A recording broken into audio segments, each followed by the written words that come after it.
All right, we are live. Welcome to Football Focus Weekly. I'm the pet man, Matt Morrow, and we're starting off the show tonight with a very talented young man from Huff High School. He is, and I've called him this, and I think some would agree, most should agree, the best 2026 DB in the nation. That is Samari Matthews. Samari, how are you doing, man? I'm doing pretty good. How about yourself? And I'm doing great. I'm doing great, man. We're glad to have you on here with us. First thing I got to ask you, man, you came in last year as a freshman and you did some major things on the football field that has given you a lot of accolades and a lot of attention. How did you develop so early into being such a dominant player at corner? Just going through the process, having Coach Chachi as one of my DB coaches is probably like the biggest blessing I could have. So, just following Coach Chachi and listening to what he says and taking the criticism at practice and just getting better every day. Absolutely, and I tell him all the time he's the best defense coordinator in the area, and he tells me don't say that, but I'm gonna keep saying it, Chachi. Thanks. Good stuff, Samari. You guys have been winning a lot of big games. You won the big game last week over West Charlotte, and it's put you in a good position to win the conference. Going into these big games, how do you guys get ready and get focused to do a good job on the field? We just gotta have that mentality. Don't fear nobody. At the end of the day, we gotta go out there 50 and play ball. So no matter who the team is or what big players they have, you just gotta go out there and play ball and stand on business. Well said, man. Well said. Coach Baker has come in. He's a new coach for you guys this year. What's the experience of playing under him and playing at Huff in general? Coach Baker is definitely a great coach. Him coming in brought like a different mentality for the team, just how he coaches. He definitely is a coach that I would recommend to anybody. He pushes you to your limits. He always makes sure you're on time, you're on track, you're doing good in the classroom. So he's just an overall great coach, and that's part of the reason why we doing what we're doing now. Absolutely, man. I want to go back to last year. We said that earlier about how you kind of came in and did so well. How did you feel getting thrown into that starting lineup and being put on an island where people were trying you week after week, yet you were able to come through and show your talent? Um, I'm not even gonna lie to you. That first week against Dutch Fort, my freshman year, I can never forget. I was definitely scared that week. It was definitely like a little something new to me coming from like middle school, but I'll say after that game, my confidence grew, and then as weeks went on, your confidence just grew more and more, and you just feel like you're supposed to be out there. So that's like part of the biggest thing is just grew my confidence, and then I just knew I was supposed to be out there and ball. Absolutely, man. I was there at that game and I saw the roster and I said, freshman? I don't like no freshman. That's awesome, man. Obviously you are being highly recruited from schools all across the nation. How is that process going, and have you developed any favorites so far going through the process? That process is actually going really good. It's definitely not as new to me because of my older sister. She kind of went through the same process, so it's kind of just like evening now. It's definitely a fun experience, going to different schools, watching games, the visits, and all that. But favorites wise, I don't really got no favorites right now. I'm kind of just like enjoying the process, and then probably like next year or close to the end of this year, I'll probably start trimming down the list.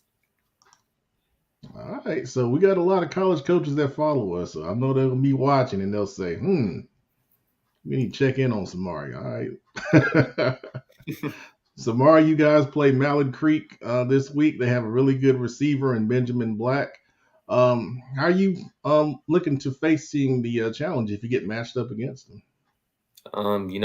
Just go out there and do what I do every week. I mean, Ben's a good player, but at the end of the day, we both got to meet up at the 50. So I mean, if I line up against him, he's gonna have a long day. All right, I like the confidence, man. I like the confidence. Good stuff.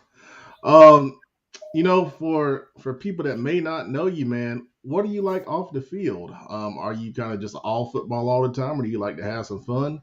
What's Samari Matthews like in general?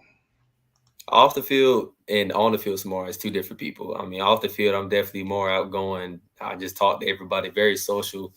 Just like to make sure everybody good, and I like having a good time. So yeah, I'm like a fun guy to hang around. All right, good stuff, man. Samari, I appreciate the time. You're a really talented player, and you come from a great family. I've talked with your dad on occasions. Um, I appreciate the time once again. I wish you guys the best of luck on Friday going up against Mallard Creek. Thank you. Absolutely, man. Appreciate it. Appreciate it.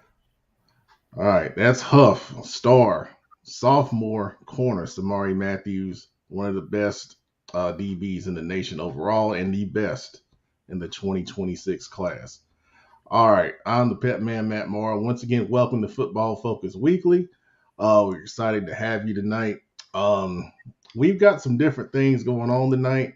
We've got two guys that are out tonight, unfortunately, with different things going on. And we're going to try to do the best we can to step up and do a good job. I've got Friday Night Fowler here. What's going on, big dog? How you doing, baby? I'm good, man. How was Vegas? Man, I can't put it into words, man. It's one of the greatest times I've ever had in my life, man. So, and then to cap it off, you see what I got around my neck going to the Raiders game. Let's show that to everybody. Raider Nation, baby. It's only one nation in all the sports. The Raider Nation. Know that. Oh man, that's all right, man. I really enjoyed watching all of your pictures and videos on your Facebook page. If you don't follow Jamal Friday Night Fowler on Facebook, send him a friend request. That's how you keep up with all of his games and predictions and the other stuff that goes on. We also have Big Eye Shelby. What's going on, guys, man? Nice to see everybody once again. What's up, big dog? How you doing, bro? What's going on, man? Happy you made it back to North Carolina safely, man. Appreciate you, bro. Appreciate y'all tuning in and having some fun with me, man. It was definitely a fun time out there, brother. I see. I'm surprised you came back, man. Brother, if I had a few more dollars, I wouldn't have came back, big dog. Would you put it like that, baby? Gave it all up, huh? Hey. I'll talk to you about that another time.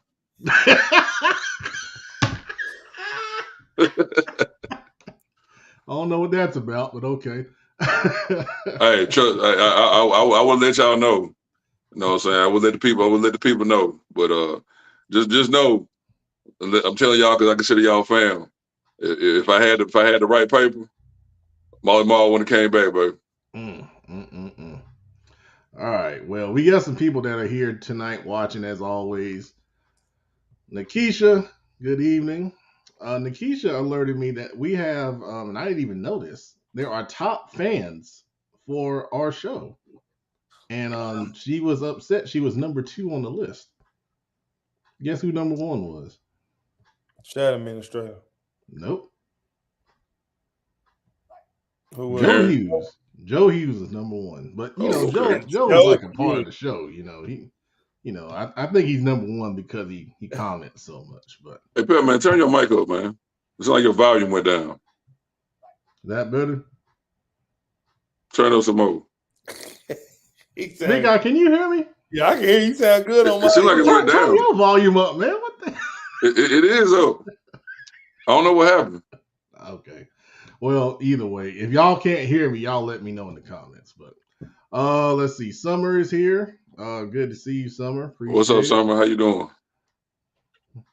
Customary greeting. I appreciate that. Coach Trotter is here. He says, let Fowler know he needs to come out Friday night. We're having barbecue, and he turned. Hey man, those maple bacon. I had one when we went to Pine Lake. Them things were good. I mean, they will change your life, man.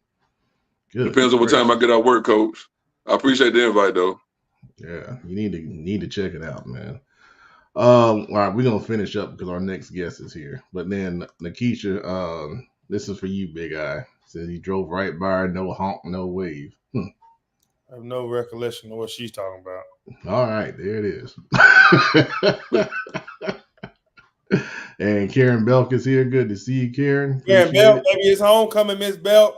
It's homecoming. What's up, Miss Belk? How you doing? It's homecoming, baby. All right. Well, we're going to talk about that in a minute. But right now, we got our next guest here. He is the quarterback for the Chambers Cougars, who are off to a really good start this season. And he has put up some really impressive numbers that Coach Akers, the DB coach from Chambers, shared on Twitter. And we're going to talk to him for a few minutes. That is Trey Robinson. And we're going to bring him on the show right now. Trey, how you doing, man? How's it going, Coach? I'm good, man. I'm good. How are you? I'm doing pretty good, you know. Good. Well, as I said, your coach shared some really impressive numbers for you so far this season. What's been the key for all the success you've had so far at Chambers? Just putting in the work, in and out, you know, trusting the receivers. You know, this is my first year there, so really staying after practice and like getting locked in with the guys. Absolutely. And that's the unique thing. You know, you're a senior in your first year at a new school, and to put up those kind of numbers is really incredible. It speaks to the talent and the coaching that you're getting, for sure. Yes, how would people describe, or how would you describe your game to the people that are watching that may not know you? What kind of quarterback are you? I would describe myself as like a dual threat quarterback. But like if you need me to sit in the pocket and throw the ball, I can also like do that also. But I think I'm a pretty good runner, and I think I'm a pretty strong passer as well. Very good, man. Very good.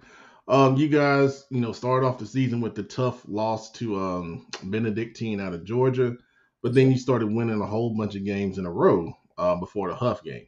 What was kind of the key in bouncing back from that loss and getting on a hot streak for you guys?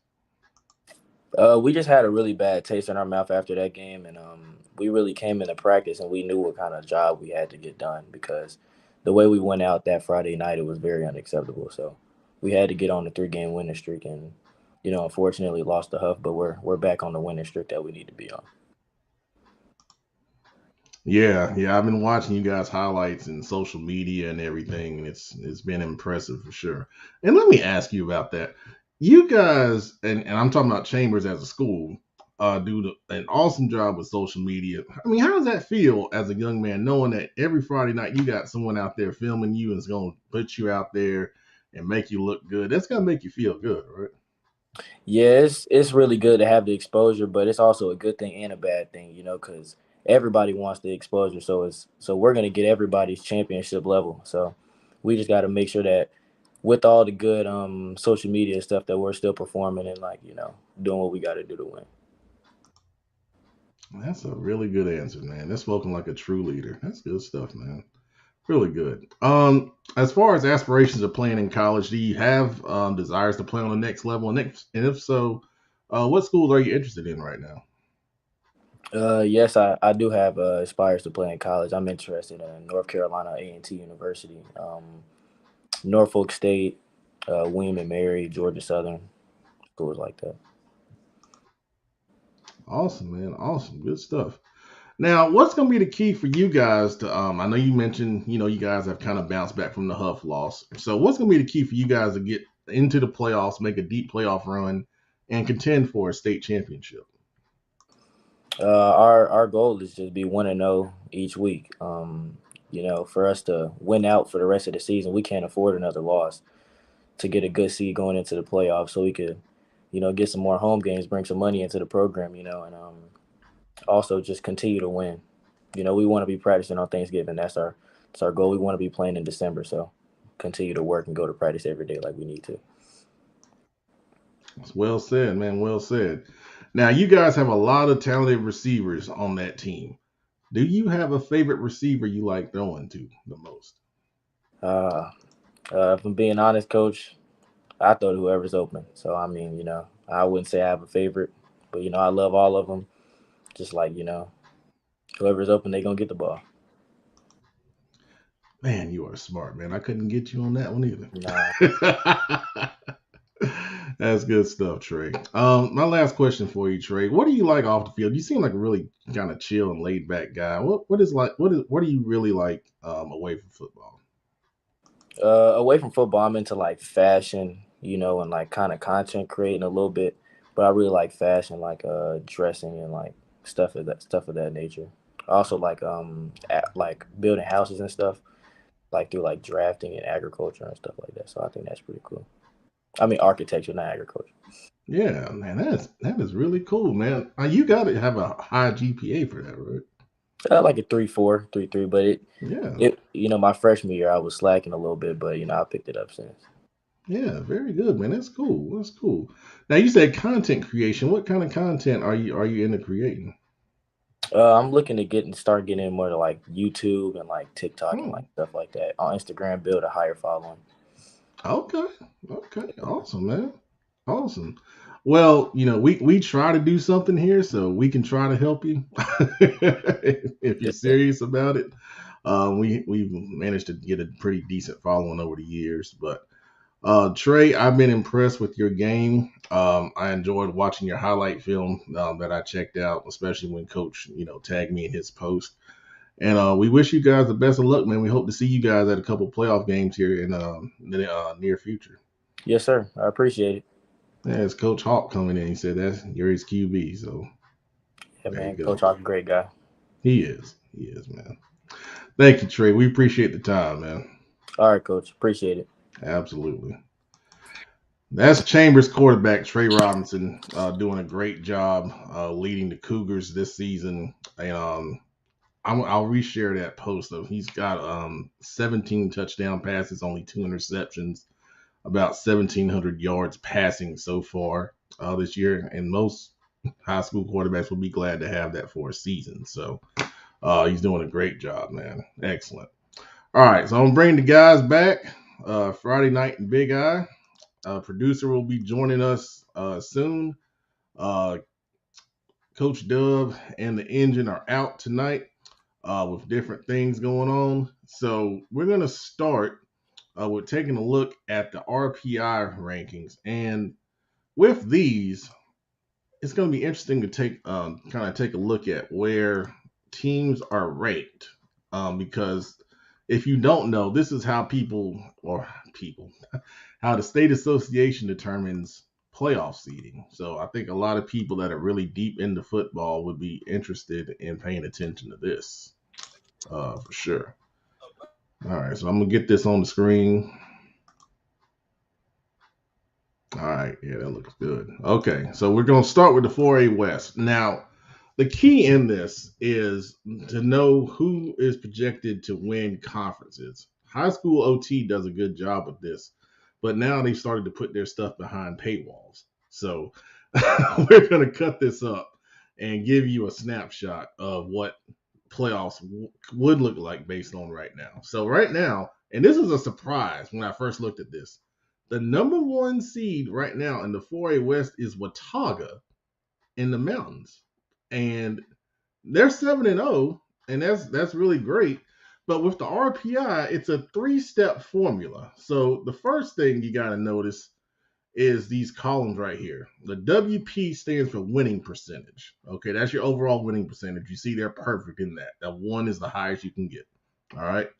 The second column is opponents' winning percentage. These are your opponents, the record of your opponents. This is what this is. So that's that for Watauga. And then the third part of this is your opponent's winning percentage, the teams that your opponents play. So you see that's a little lower for Watauga, and that's not a surprise because up there in the mountains there's not a lot of top teams like here in Charlotte, so to speak. So you take those numbers and then there's a percentage breakdown. It's 40% winning percentage, 30% opponents winning percentage, and then 30% for your opponent's winning percentage. You take those numbers and then divide them up, and that gives you a final RPI score right there. So that's what we're looking at here. There have been concerns about the percentage breakdowns. People think winning percentage should play a bigger part in the RPI. Higher than your opponent's winning percentage has been one of the main, complaints about how the RPI is calculated. Here's where the NCHSAA stuff kind of comes into play, because right now this is mandated by the NCHSAA. But as you know, we've had some controversy with who's going to manage high school athletics going forward. So next year, we could have a whole different playoff system. And who knows what we're going to get. So this is for this year, and we're going to, kind of go through it. So Watauga's 1 right now. Huff is 2 at 6-1. But they've played a strong schedule, which is why they're number 2. They're in a very strong conference. That would kind of help explain it. Weddington is 3rd, for the similar reasons. They played a pretty good schedule. Now, Sun Valley sitting at 4, but Weddington and Sun Valley are in the same conference. So only one of these guys will get ranked high. What will happen to the other one is once these conference champions are ranked, then they will rank everyone else that is not a conference champion based on their RPI seeding. So for Sun Valley, if they don't win the conference, but they can still get a high seed, they can still have a first round home playoff game. That's how this works, okay? And then once you get on and deeper into the playoffs, the conference champions will have the best chance to host the most playoff games because of their RPI being a high seed. You see Grimsley out of Greensboro at 5. There's Mooresville. So once again, Mooresville, Lake Norman, same situation, same conference. Only one of them is going to get that high seed as a conference champion. The second one will get a lower seed after all the conference champions are seeded. So you go on down the line like that. Now, the top 32 teams are supposed to get in. Now, right now, you see 32 is North Mech. Okay. The difference here is you have to take into account there are some split conferences. Now, with split conferences, only the top seed in that split conference gets a conference champion bid. So, for example, here in Charlotte, we have the 3A, 4A split conference and the Queen City Conference. West Charlotte is 3A. They would get that top seed. So then West Mech and Harding would be considered wild cards in that situation. Okay. So that's a consideration as well. Now, you see, let's kind of go through and talk about the Charlotte teams and where they're ranked, or Charlotte area teams, and then we'll kind of dig a little deeper. So let's see, Butler. It's a little surprising to see Butler at 10. Most people feel like Butler is a pretty strong team overall. We've had them ranked high, throughout the whole season pretty much. But as a 10 seed, if they advance deeper into the playoffs, they may have to go on the road. Now, take into account, Charlotte Catholic haven't played Charlotte Catholic. They haven't played Independence. So playing those opponents will help raise their RPI because of the opponent's winning percentage and the opponent's winning percentage. Okay. So there's still a lot to sort out because some of these teams have not played the highest ranked teams in their schedule so far. So Myers Park right now has been sitting pretty in the SOMEC. They're kind of tied for first with South Mecklenburg. And right now, South Mech where is South Mech? Let me see where they are. South Mech's at 38. So South Mech would be out right now if they don't win the conference. So when they play Myers Park, that is a huge game for them because winning the conference will automatically get you in. But you see right now, if they don't win the conference, they would be out because they're not in the top 32. So it's a really interesting thing that you have to watch there. And teams that are on the bubble in the wild card want South Mech not to make the playoffs because if they do, it's going to knock a team out that's on that bubble. Okay. Let's go back up and talk about some more teams here. Let's see. There's Chambers. They're in a pretty good spot at 15. Mallard Creek's in a pretty good spot at 16. There's Independence right there. Porter Ridge. So these teams are right now solidly in the playoffs. Okay. Cox Mill is pretty high. You see them at 20. So that's another one right there that most people aren't thinking about. Are they a playoff team? And then, you look at their RPI. They played a really strong schedule. Their opponent's winning percentage is pretty high right there. That's almost 69% right there. That's a strong schedule. So that's one of the good things of the RPI. It rewards you playing good teams for sure. Now, Let's see, there's Charlotte Catholic right there. Marvin Ridge, even though they've had a couple of tough games, they're still in. Audrey Kell is in right now. Providence is close to that bubble at 2-5, but they played a really strong schedule. Look at that opponent's winning percentage. They played a really strong schedule. Now that's going to balance out because toward the end of the season, I think they're playing some lower teams, so that may come down. So they are squarely on that bubble. So they got to start winning to have the best shot here. And then we said North Meck is right there. Hickory Ridge, even though they've had a tough season, they played a really strong schedule. You think about all those strong non-conference games Hickory Ridge played in the beginning of the season. This is where it comes into play. It's got them on the playoff bubble, even though they're 2-6. So playing strong teams helps you out for sure.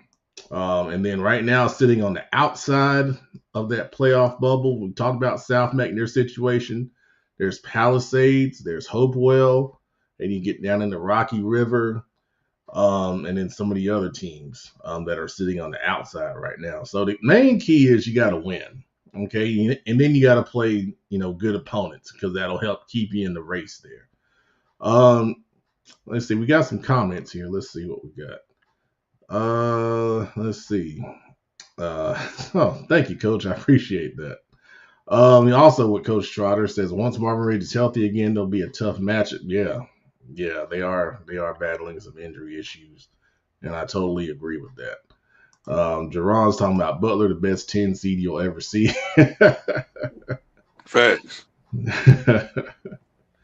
Yeah, I mean, once we get to the last week of the season on that show, we can start projecting some matchups, and then that gets really fun because some of these teams you don't want to see in a first round situation, for sure. Welcome to the producer. Good evening, man. Just here to interject some life into the show, man. That's what I do. I'm glad. What's going on, brother? Hey, how's it going, man? I'm glad my man, Mr. Fowler, made it back in one piece. It's good.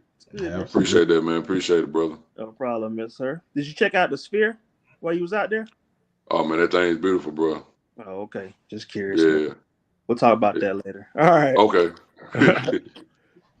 All right, so let's take a look at 3A real quick. Now, you can all see this. If you go to the NCHSAA website and go to the football section and then click on RPI, you can look at this yourself. But real quick, we'll take a look at 3A because we know a lot of our audience is interested in 3A, and this is 3A West. They break them down between West and East.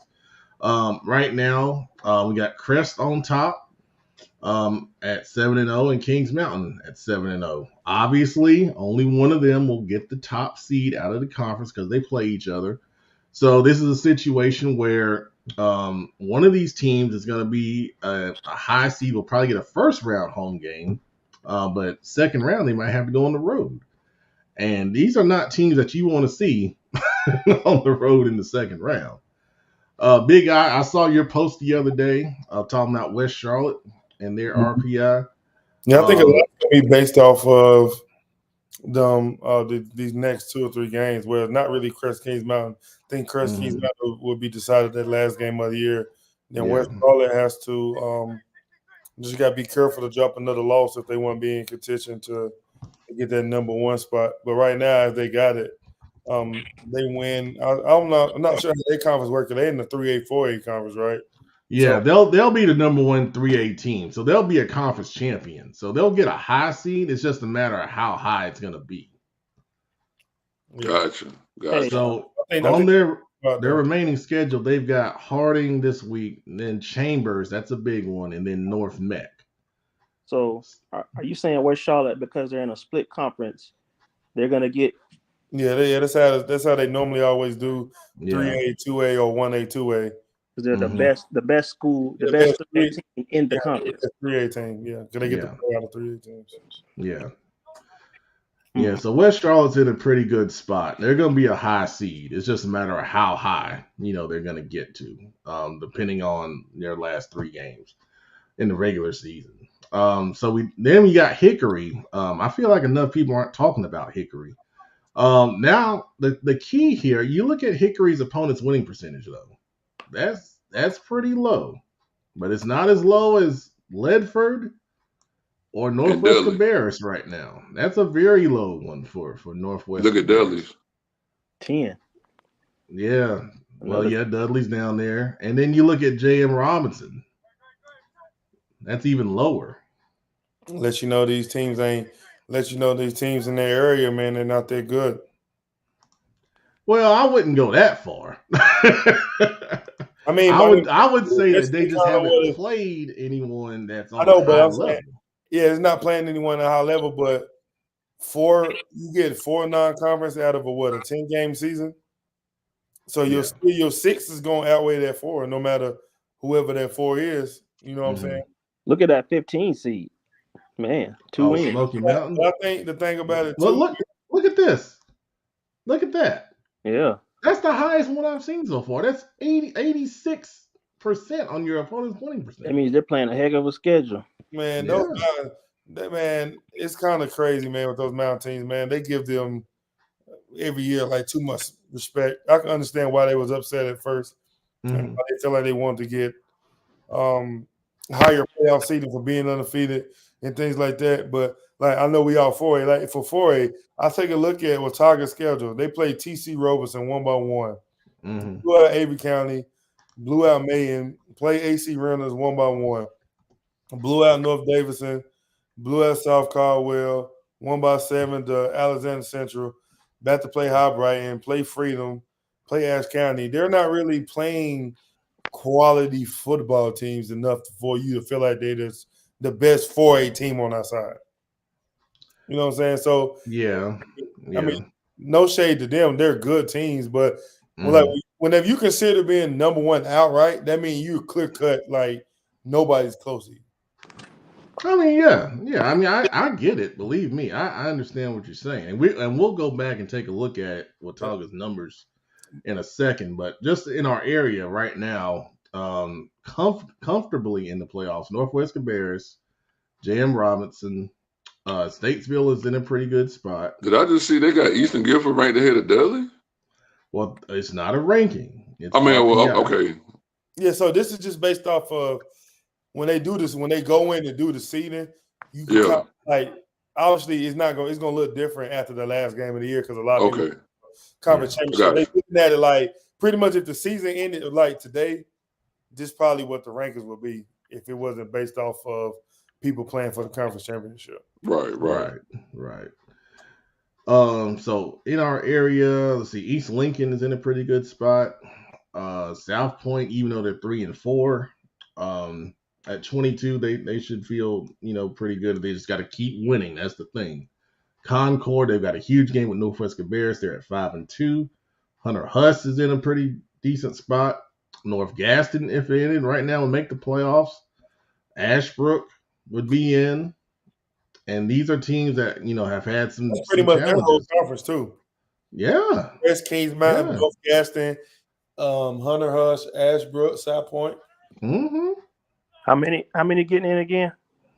Top 32. Okay. Yeah. So West Ryan right there at 2-5 would be 32nd. And this is 3A West we're looking at. And then on the bubble, you got Lake Norman Charter, Carson, North Iredale. West Mex still has some hope, but they got to start winning. Let's see here. And that's pretty much it, because once you get into the 40s, it's going to be really difficult to try to vault all those teams to get up to 32 or higher. All right, so just to finish up on this before we go to Friday Night Fowler's rankings, we'll look at 4A West once again because we talked about Watauga. Some people may have came in late, and we're looking at RPI. Right now, Watauga's number 1 based on the RPI calculations. Obviously, their winning percentage is a big reason why. Their opponent's winning percentage, like you said, Big Eye Shelby, you went through their schedule. They've had a number of close wins with AC Reynolds, TC Roberson opening the season, and then where's the other one? Alexander Central. So they've had 3 close games. They won all of them. That winning percentage is a big reason why they're number 1. And then they average all those numbers up and get that final RPI designation right here on the right. So, like I said, you can go to the NCHSAA website. You can check this out for yourselves and look it up. Watauga's got a big game ending the season against Ashe County. That'll be interesting. I think that could help determine the conference champion because let's see where Ashe County is. I thought they were pretty good this year.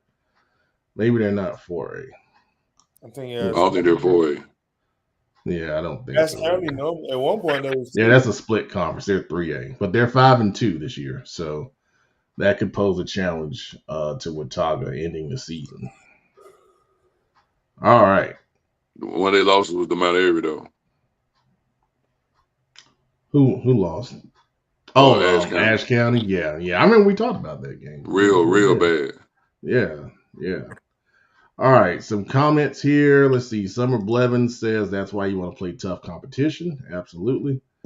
Let's see. Joe Hughes talking about Ashbrook, Huss, and North Gas have to each keep winning. Huss and North Gas in particular. Yeah, for sure. Let's see. Yeah, thank you, Winkler, for that. All right. That was good stuff, man. We'll continue to check in on the RPI as the season, draws to a close, and keep everybody updated with where everybody is. But if you want to follow along yourself, once again, go to the NCHSAA website and check it out, man. There's a lot of good stuff on there, a lot of interesting stuff, for sure. I'm going to do Pep Man's players at the end of the show because I completely forgot to do it.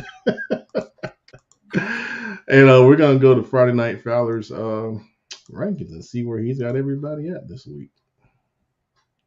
So, all right, Friday night, here you go.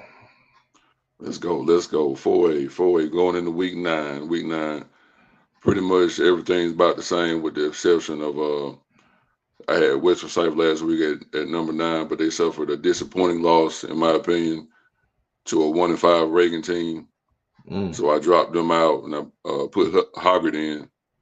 I pretty much moved up Chambers and Independence one spot. Everybody else stayed the same. So I put the records on there for you this week. So everybody will stop giving me a hard time. What y'all think, family? Let Friday Night Fowler know how y'all feel about that.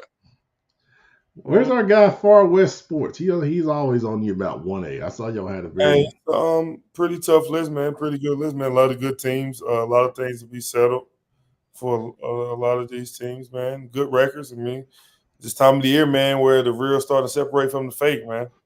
Yeah, absolutely. I can't see nothing for sure. I'd change. So yeah, I'm good. This looks good to me. I would have liked to see Lake Norman. I would like to see Lake Norman in there. They're not far behind. They're 11. Oh, y'all wait. I got something for you. But yeah, I felt like the way they beat Hickory Ridge was impressive, man. I mean, no one has really held them down, and they held Hickory Ridge to 6. I thought that was probably their most complete win of the season because they won a lot of close games, kind of similar to what Watauga was doing. That's what we on that schedule. What we call a quality win. Well, yeah. All right, let's go to 3A. All right, Friday night.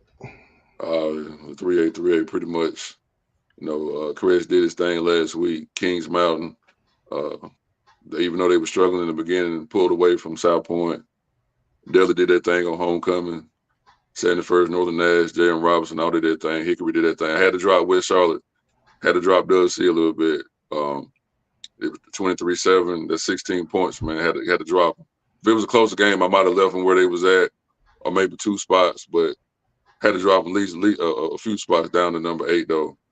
Havelock with an impressive comeback win over undefeated Jacksonville team. East Alamance did this thing last week.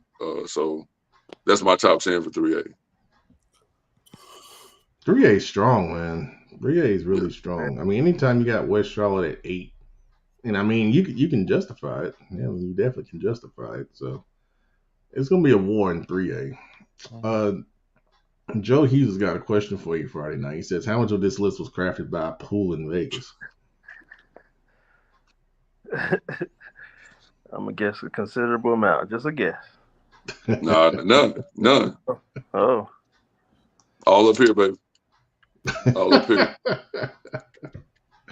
Yeah, I can't really argue with you about 3A. That's for sure. All right, 2A. Pretty much 2A. Pretty much stay the same. Everybody did what they were supposed to do last week. So basically, it's coming down to the final regular season game, especially with that Burns and Shelby matchup. Reedsville should be good on in on out to the playoffs. Monroe, Clinton, pretty much everybody looking good to the postseason. I'm sorry. So it's pretty much stay the same right here. Thank God they finally on there. Please, I've been saying that for weeks. Please put CSD in there, man. There they are. Number 11 on the top. Really? I didn't do that. Really? Yeah, You said they've been number 11. The top of the slide says Fowler.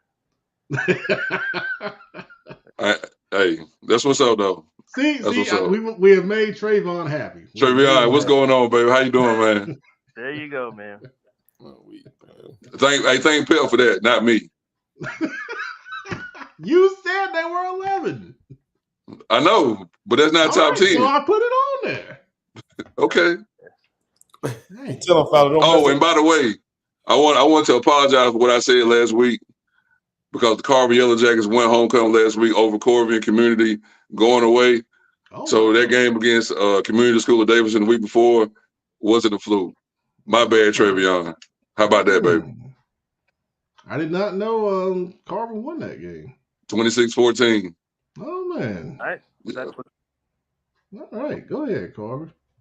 Uh-oh. We got a question. Let's see. I'd lock shy. Okay.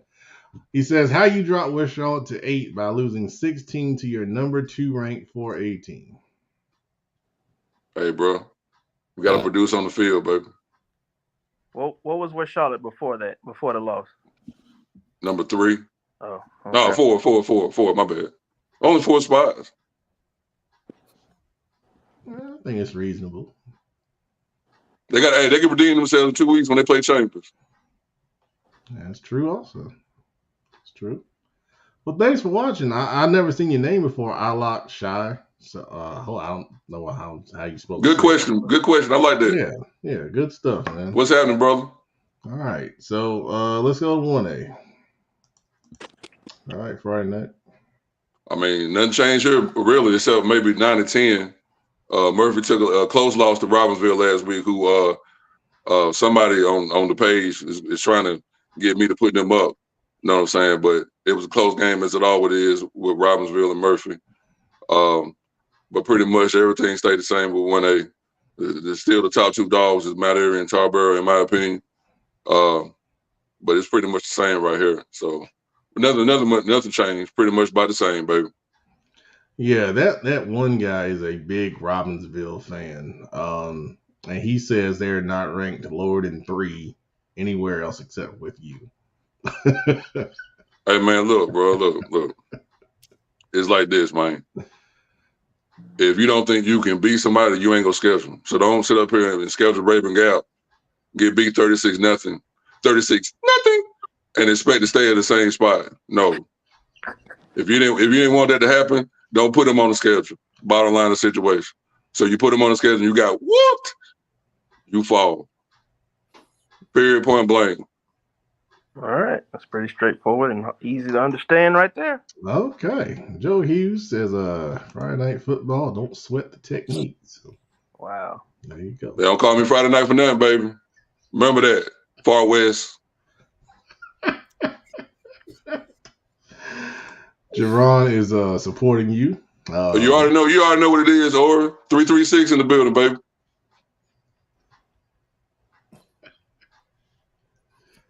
Anything else on 1A? Kareem, I see your comment. We'll come back to that because we're not there just yet. All right. So Friday night, that was a great job as always on your rankings. We're on to the Dirty Dozen, which is sponsored by the Queen City Senior Bowl. Friday is the last day for players to apply to play in the bowl game. I have reached out to some coaches and have informed them to please have their players sign up. It takes 30 seconds to sign up. I'm telling you now, I do not want to hear from people saying, why did this team or that team not have that many players? Okay. Well, why didn't I get into the game?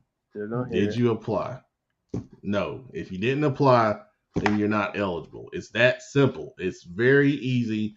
We have this process in place because we don't want to take a whole bunch of players and then have them say, I'm not playing. I mean, that's why the process is the process. The other games, they do what they do, and then you see a lot of different people playing in those games. So, we try to make it where the players want to play in the game, and then in that process, they just have to fill out a brief, and I mean brief, registration form. So, please, if you have a senior, make sure they fill out the registration form on the Queen City Senior Bowl website. That'll make them eligible for selection. The teams will be selected this weekend.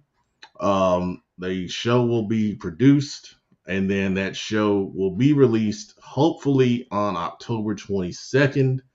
Once that is finalized, of course, the Queen City Senior Bowl will announce it, and then you'll be able to watch it on their platforms, which is Twitter, Facebook, and we may broadcast it to our YouTube channel. I have to figure that out. So, anyways, as the rankings go, Providence Day, Butler, Weddington, Northwestern, Crest, Huff, West Charlotte, Monroe, Chambers, Kings Mountain, J.M. Robinson, and Mooresville, and then you got the edge right there. So there haven't been a lot of changes in the rankings. Just a couple people moving around. The West Charlotte moved a little bit, but I mean, it's been pretty much the same teams because everyone has been winning pretty consistently across the board in the dozen. Now, Providence Day has a big one with Charlotte Christian we're going to talk about a little bit later on in the show this week. And then Butler's got Charlotte Catholic, Weddington's got Sun Valley, Northwestern's got York. They're both 6-1. So our top four teams are playing pretty good teams this week. So there's a chance we could have some movement in the Dirty Dozen. Not a guarantee, though. Any thoughts? All right. That means it's good. The CMS Best of Last, I didn't release it yet. I've been busy with other things, but these are the most controversial rankings on Instagram. We have seen Myers Park win 4 games in a row, move up to number 7. I think that might be the highest they've been. I think maybe all season. Pretty sure. South Meck has moved up to 9 because they've won 3 in a row. And then everyone else is kind of still in the same spot. West Charlotte drops a spot. And everyone else is kind of pretty much in the same spot. North Meck won 2 in a row, right? I don't know if they've won 2 in a row. Let me look at their schedule real quick. But any other thoughts on the best of last? No, that's about right to me. Well, I appreciate that. Yeah, North Meck's 3-4. Let's schedule. They've been kind of up and down. They lost to Mallard Creek the week before, but they beat West Meck this past week. So they've been kind of alternating wins and losses here. Gotcha. All right. Let's go to the county rankings. And not a lot of changes in those either. It's been pretty stable. Our top 2 still remain the same in Cabarrus County, and then you got Concord, Mount Pleasant. Cox Mill does move up, coming off their big win, and then they had a bye week last week. A.L. Brown was able to get into the win column, so they moved up. Hickory Ridge has dropped. That's been the biggest move because of their loss to Lake Norman. And then you got the rest of the teams right there. Cleveland County has remained the same. We know the last week of the season, these teams will play each other, and that'll bear that out. Gaston County, East Gaston still on top, but they are playing Burns this week in a huge game to see, if they're able to pull that out. South Point and Hunter Huss, I was really going back and forth on it. If I did ties, I would tie them, but I don't do ties. Then Mountain Island, North Gaston, and Ashbrook. Ashbrook has moved up because they've won, I think it's 3 in a row now. So to get themselves in the playoff contention as we went through during the RPI segment. Right. Union County, we did a little moving here. Weddington and Sun Valley play this Friday. Shay Kwan, our highlights guy and pictures, will be at Weddington and Sun Valley. So that'll be a good one to get some highlights from. Of course, Monroe looks really strong now. Porter Ridge had a good win to keep them at 4. So Forest Hills bounced back and they won. Cuthbertson with a big win over Marvin Ridge that moved them up and then dropped Marvin Ridge to 7. And then Metrolina, Piedmont, Parkwood, and then Union Academy finishing it out. Iredell County pretty much kept it the same. Statesville has been impressive. They had to win over West Iredell on a Monday because of the threats that happened Friday night. They had to finish the game at 4:30 p.m. with no fans. What was the score before they had to finish the game on Monday? Because I know when I was messaging you Sunday, and you said West Iredell was leading. What was the score? It was 18-13. Oh, okay. So then they outscored them 30-6 the rest of the game. Wow. Yeah. That's what's up, Statesville. But yeah, I agree with them rankings right there though. Okay, there we go. Why is my technical issues? Good gracious. Yes, Gabe has done a great job, and I was going to shout him out during Pet Man's players, but we'll do it now. He is the number 1 rusher in the state according to Max Preps, and number 14 in the country. He had 300, I think it was 300 yards rushing last week. And we are not sleeping. Y'all are in a really strong county. Iredell County has flipped the script this year. They are playing really good football up there. I could argue that, we could put you over West Iredell, but West Iredell's having the best season they've had in years, So, I mean, I don't think well, thank you, Coach. I appreciate that. You were just like, cool your jets, man. Cool your jets. Look, I'm sensitive because of what's happening behind me. The dang on Phillies are beating the mess out of my Braves, man. Let's go, baby. Terrible, man. It's terrible. Let's go, Philly. Right. What? Yeah, let's go, Philly. We've had enough Philadelphia stuff on the show, but I mean, seriously. I've never liked the Braves. Damn the Braves. Why? I never have. But why? Even when my boy Primetime was with him, I never liked him. Why? I can't stand them, man. I can't really put a finger on it, man. I just never liked the Braves. Thank you, Joe. Appreciate that. Well, let's see. Moving on. Hey, no chat administrator? No, he's been working a lot lately, man. You might send out what they call a welfare check, man. Nah, he's good. He's good. All right, we'll let you back in. Yeah, it's rough this week, man. It's rough. Dang, man. It was all love 20 minutes ago. There's a lot going on. There's a lot going on this week. Rowan County, Salisbury, North Rowan are, the clear 2 leaders here. West Rowan, Carson, South, and then East kind of finish it out.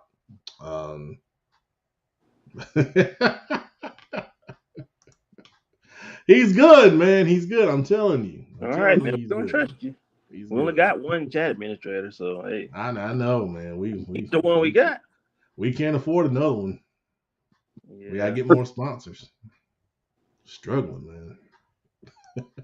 But that's a big right. matchup at the end right there toward the last game of the regular season when North Wayne played Salisbury.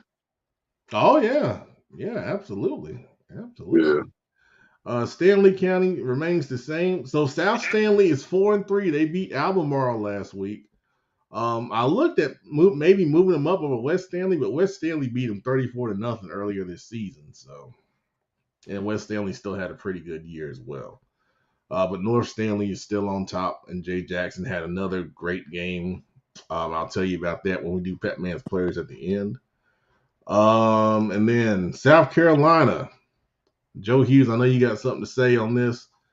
Northwestern is really strong. South Point got past Lancaster. It was 29-26. That was a close game. I think that score is. I need to double check that score. Then York is 6-1. We said York and Northwestern are playing this week in a big game in the upstate. Clover has continued to win. They move up to number 4. Rock Hill is having a really good season. They're up to number 5. Indian Land drops to 6 after their loss last week. There's Nation Ford at 7. Catawba Ridge having a tough year, man. Catawba Ridge is 1-6. A down year for those guys. They're usually pretty good. And they're at 8. And then you got the rest of the rankings right there. Slick, it's good to see you, man. Appreciate you watching. All right. Any South Carolina thoughts? Interesting year down there this year. Definitely not used to seeing Catawba Ridge that low. That's definitely new. So hopefully they can, next year bounce back. Yeah, absolutely. All right. Week 9 games for discussion. We got some interesting games this week. First of all, starting it off, we got Butler. Almighty. Taking on Charlotte Catholic. And you guys remember 2 years ago, all of the controversy around that game with the students and all of that crazy stuff that was going on. I'm sure this week everyone will be locked in and focused, and hopefully we don't have any of those shenanigans going on again. But going into this one, Butler has been playing really well, obviously. Charlotte Catholic, they had the tough loss to Independence, where Independence came in there and pretty much dominated that game, and they won that game 31-10. And then they've kind of bounced back. They had a big win over Rocky River, but one of the things with Charlotte Catholic is, and it's been a big thing people have talked about is them throwing the football more. I don't think it's going to make a huge difference this week because Butler, when we saw him, producer against Providence, they really shut down Providence's passing game, and they shut down the run, really well on early downs. So I think for Charlotte Catholic, the key is they've got to establish the run game first and foremost up front. And I think you might want to look at going back to a little bit more traditional Charlotte Catholic, because we were at this game last year when it was at Butler producer, and Charlotte Catholic controlled that game for 3 quarters behind a strong running game and strong defense. And then Butler had to make an incredible 4th quarter comeback to win that game. I think it was 20-19 was the final. Yeah, heck of a comeback though. It was. Was it 20 points in 5 minutes, right? Something like that. Yep. I think it was maybe 8 minutes, but Okay. It was an incredible performance by Mekhi Carr, who is obviously graduated now. But Zach Lawrence really played well, the quarterback who's still there, obviously as a junior this year. So I think, for Charlotte Catholic, they got to run the football well, especially on early downs, stay ahead of the chains, because we've seen Butler can get exotic with their pass rush packages that Coach Stone puts together on defense. And it was really impressive stuff that, he was able to do against Providence. And then conversely for Butler, get out fast, make Charlotte Catholic play from behind so they can't just lean on that run game and control the clock and control the flow of the game. if Butler's able to get up, Catholic, even though they're throwing the football more, I think at their core, they're still a strong running football team. So you want to take them out of their comfort zone. And then that takes the Catholic fans and environment out as a factor as well. Any thoughts on Butler and Charlotte Catholic? You know who I'm going with? David Butler, baby. What score you got? But I hadn't had time to do my predictions. But what I'm gonna go ahead. By it being in Charlotte Catholic, it's gonna be a close game because, that's how Charlotte Catholic plays. So I'm gonna go 24-17 Butler. Okay. All right. That's fair. Okay, Huugh, coming off the big win over West Charlotte, is taking on Mallard Creek. And for years, this game was filled with such emotion and focus and intensity because these were two really good programs at their peak, playing each other consistently year in and year out. Last year in the regular season, Mallard Creek beat Huugh. But then in the playoffs, that was reversed. And then Huugh was able to get the best of Mallard Creek. So when you look at this game, it's kind of like in the Queen City with the top teams. You think every game is going to be a defensive game because these defenses are so strong in this conference. And I can't help but think, once again, we're going to see another defensive-based game. Field position, turnovers, special teams are going to be really important once again. Now, Huugh has, we've talked about him. Nolan Hauser has a really good kicker. Mallard Creek has Zach Moyer, who is also a good kicker as well. And you flash back to the West Charlotte game, we saw Mallard Creek have some things they do on extra points. The kind of the water bucket formation, the spread formation. They do some different things based on how teams line up.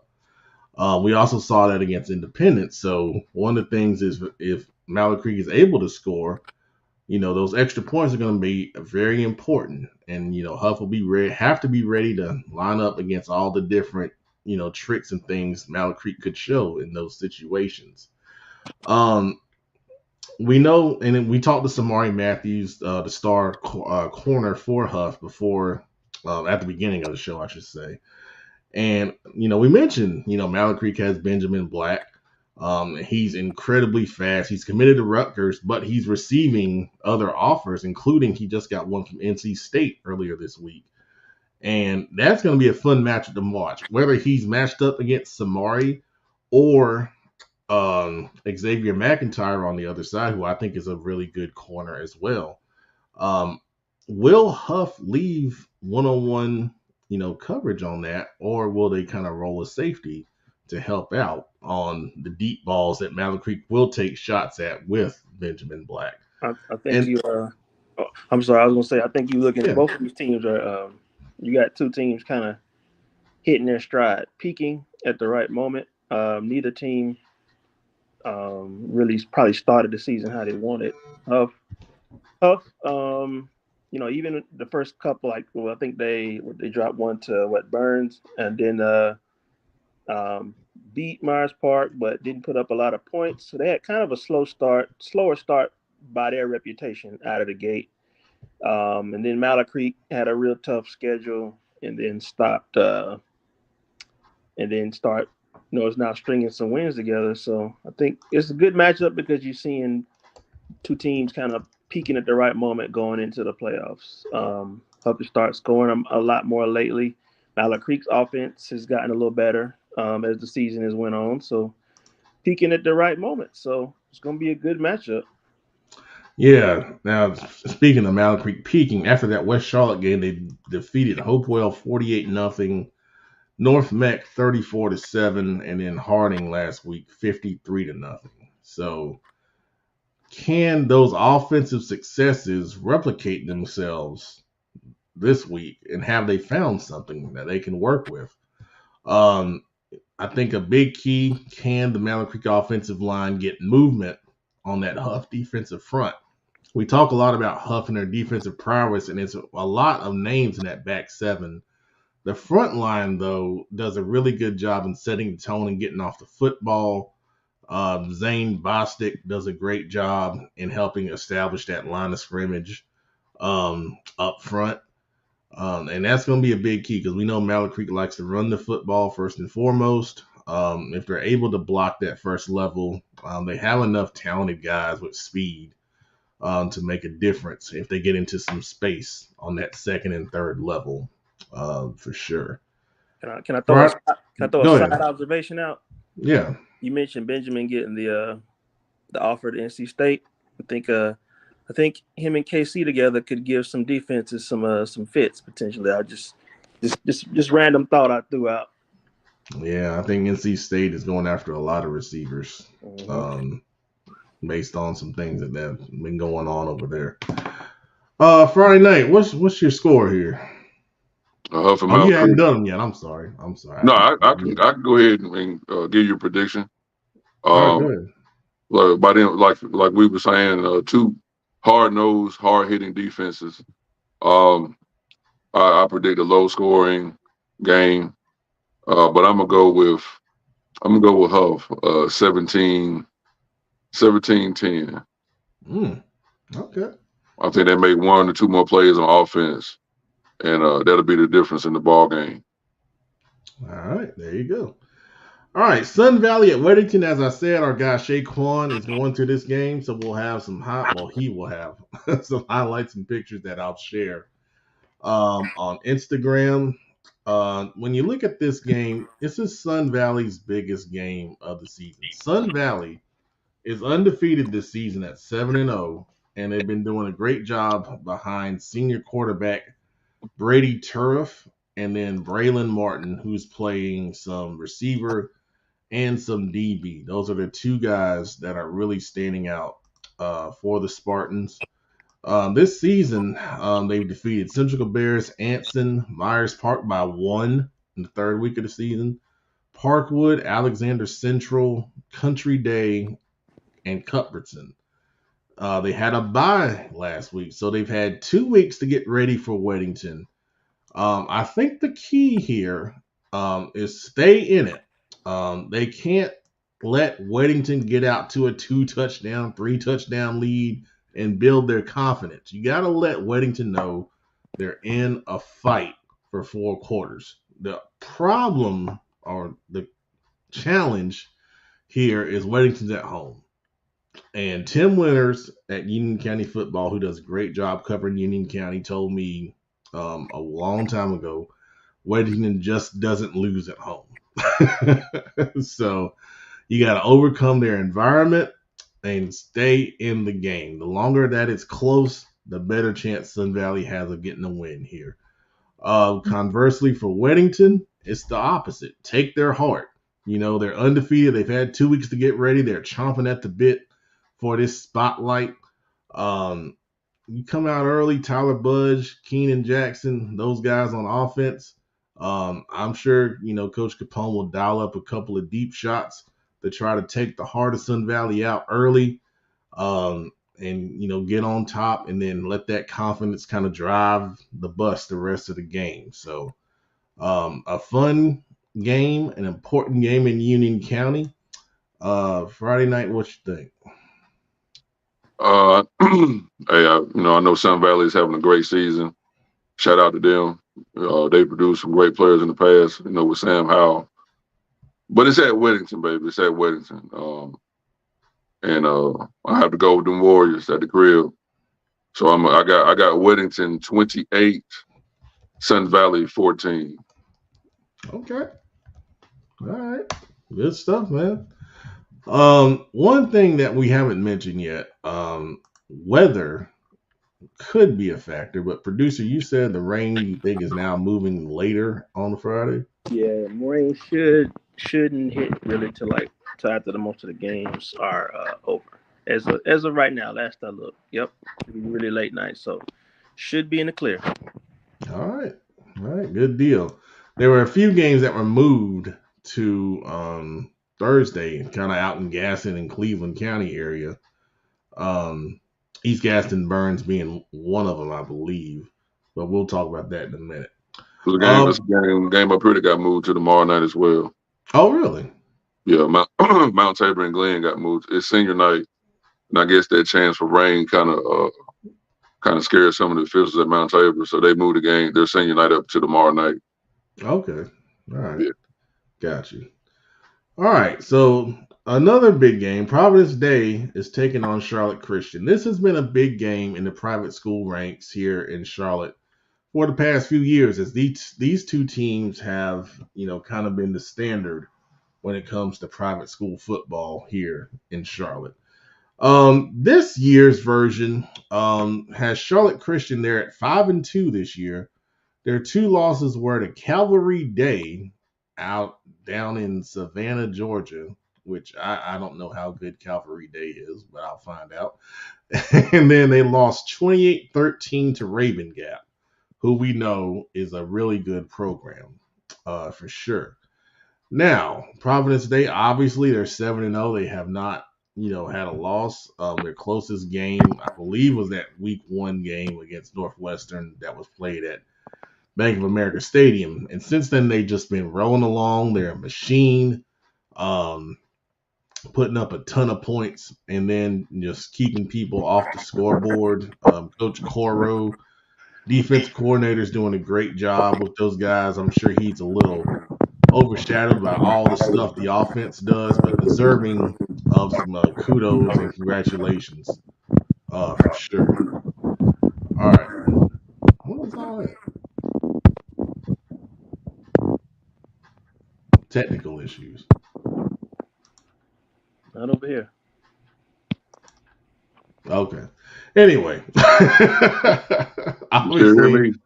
obviously for Charlotte Christian, I think the big thing is you got to keep the big play out of the equation here. When you look at Providence Day, they have all the talent on the outside with Jaden Davis, Jordan Shipp, Channing Goodwin, those guys on the outside, and then Ian Klein at running back. I think their key is, make them earn it. I would play a lot of soft coverage and then make them throw underneath, come up, make the tackles in space. That's the big key if you're going to do that. But you can't let them have big plays over the top, and let them get that momentum going and they start rolling downhill. They beat Providence Day in the regular season last year because they were able to come back in that game after being down, I believe, 17 points in the second half. They were able to get some stops on defense, and then they were able to get their offense going and make some big plays themselves. Micah Gilbert would play a big role in that. Owen Farrell, playing quarterback, is a dual threat guy. He can make some things happen with his legs. And then the special teams, we saw their special teams do a really great job in the opening game of the season against Myers Park.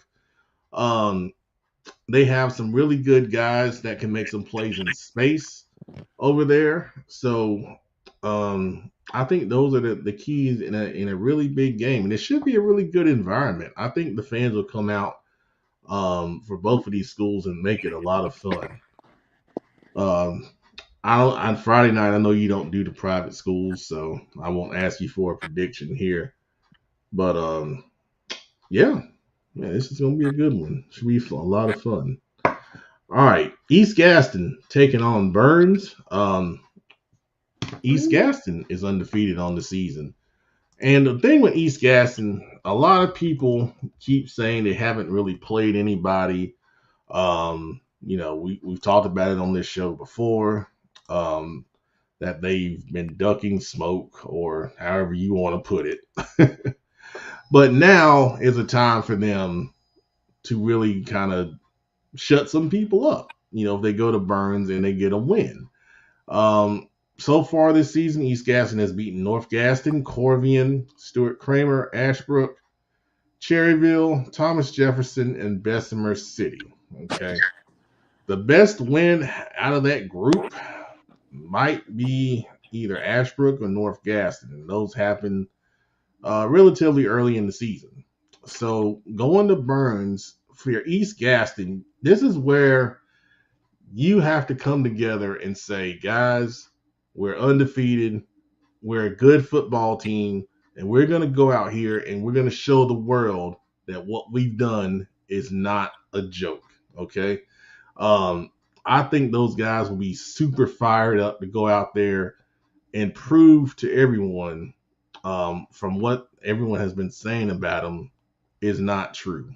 Now, that being said, going into Burns, producer, we've been there. It's a tough environment. Yeah. It's a lot. it's a lot. So East Gaston is going to have to find a way to get off to a good start. And kind of similar to what Charlotte Christian will have to do to Providence State. They cannot let Burns and Ben Mooney make some big plays throwing the football. They got to make them earn it. They got to play good contained defense. Burns is really good in the read option game. They got to make good decisions on who's keying the running back versus quarterback, because Mooney can really run. And then Mookie is what they call him. The Burns running back is really talented in space and can make some big plays if he's able to get the ball in his hands. For Burns, this is one of those games where, they're going to be fired up as well, because you're playing an undefeated team. And that's what you're telling your guys. Hey, you can't take these guys lightly. I know what they might have been in the past, but, times are different. We're going to bring it, and you got to bring it from the start. And you got to let them know they're going to be in a fight, and let them know who you are as a Burns Bulldog. And I'm sounding like I'm coaching over here. Definitely sound like a pregame locker room speech. Oh, man. So Jared Sharp says the environment at Burns is different. Yeah. Yeah, I mean, we're talking about pregame fireworks, and they come running down that hill. Coach Devine comes running down with them in a tie. Oh, really? Like that, Burns? Oh, yeah. Oh, yeah. Okay, that's what's up, Burns. Joe Hughes says last time East Gaston and Burns was at Lawndale, it was a classic. Last year, not so much. Said Burns stepped on their throat early. Last year was dominant. East Gaston can't fall behind early. They can't turn the ball over. Jeremiah Norris, also known as Mookie, has also run roughshod the past 2 years. So there you go. That's your expert breakdown right there. Friday night, you got a score prediction? Burns 35, East Gaston 14. There it is. And in the final game, this was going to be the Engines game, but he's not here. Concord at Northwest Cabarrus. Concord at 5-2. Northwest Cabarrus, as we know, undefeated on the season. This game was a close game last year, but Northwest Cabarrus pulled it out. I believe it was 29-22.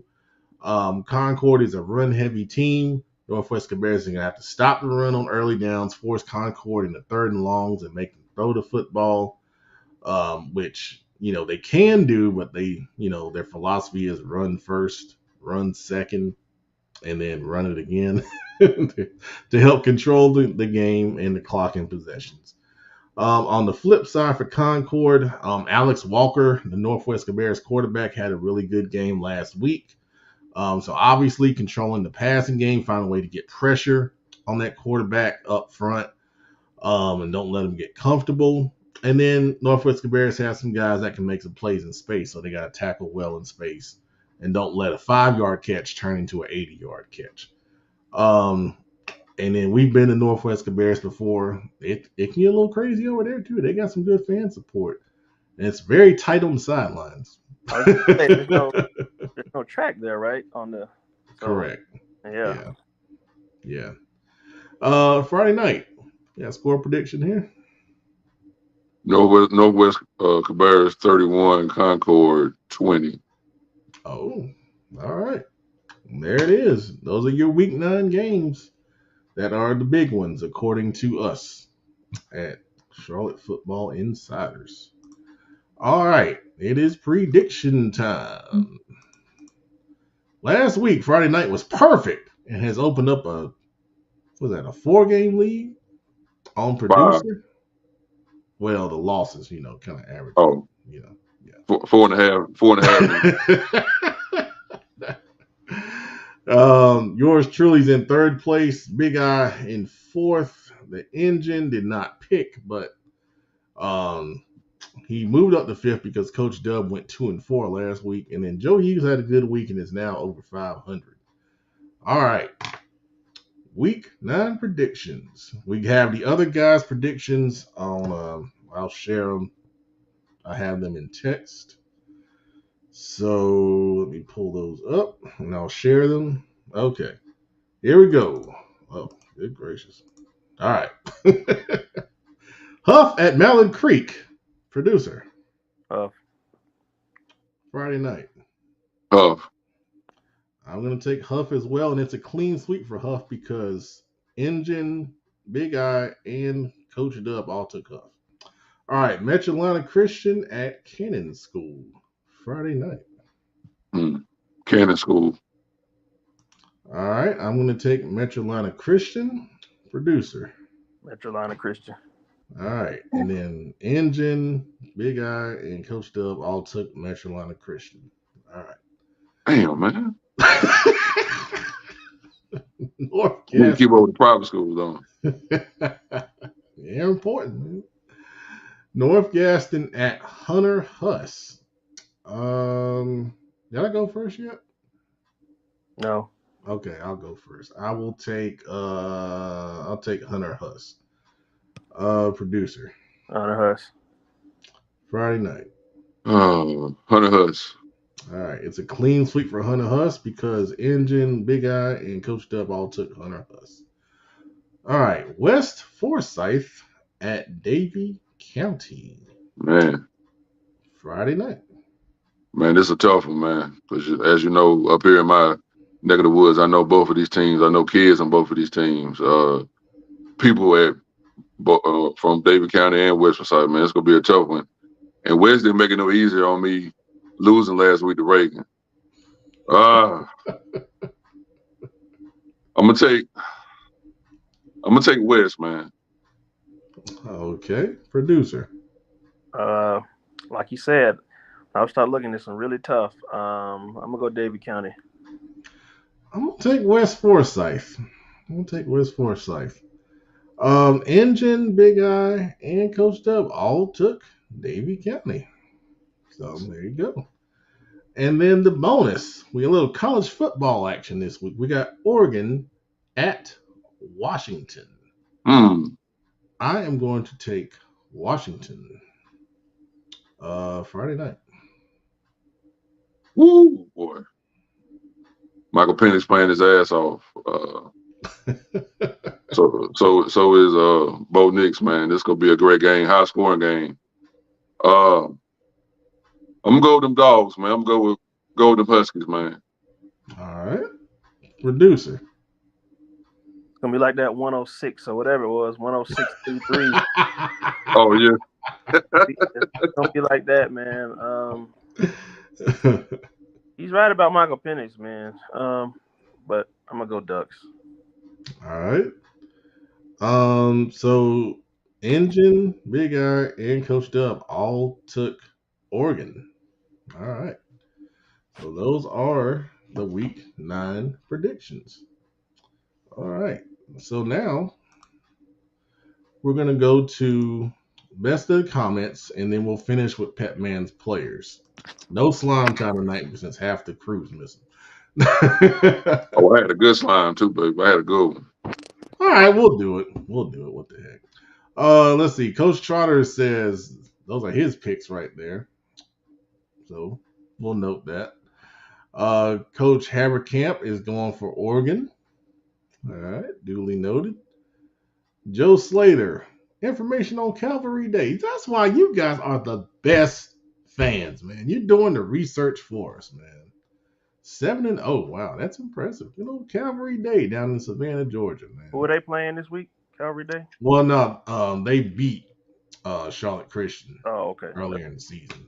And I said I was going to look them up, but Joe Slater's already done the work for us, man. Get the leg work for you. That's awesome, man. That's awesome. Good stuff. All right. We did most of these comments during the show, but Keisha's tired of Philly altogether. Yeah, I think I saw the Phillies ended up beating the Braves probably by 1 million.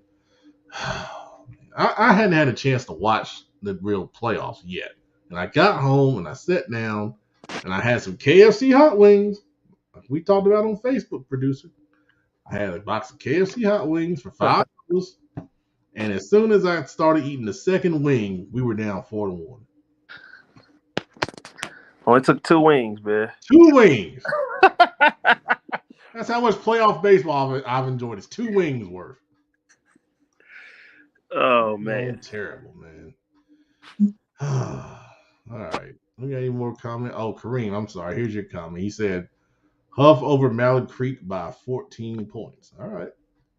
Well, that's what Kareem thinks. We'll note that.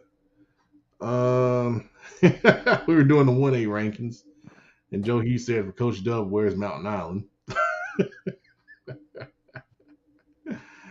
They bounced back, man. They bounced back. They've been playing well. A good win. Playing well. Let's see here. Speaking of Mountain Island, put Coach Washington comment up. Oh, he commented? He did. Oh. He popped up for that one. You heard the secret code, the word. Coach Doug, what's up, man? You still watching? What's up, baby? Amazing. All you had to do was say wings. You got to go try the KFC spicy wings, man. It's like the bat Great signal. deal. Like the bat signal, man. Throw out some wings, and Coach Washington was going to show up, man. Oh, man. I hope you're feeling better, man. I hope you're feeling better. Yeah, get better, Coach. Get better, man. Yes, sir. Absolutely. All right. So we were asking if Friday night did his rankings by the pool, and then Coach Charter came in and asked pool or pole at Las Vegas. I'm going to leave that one alone.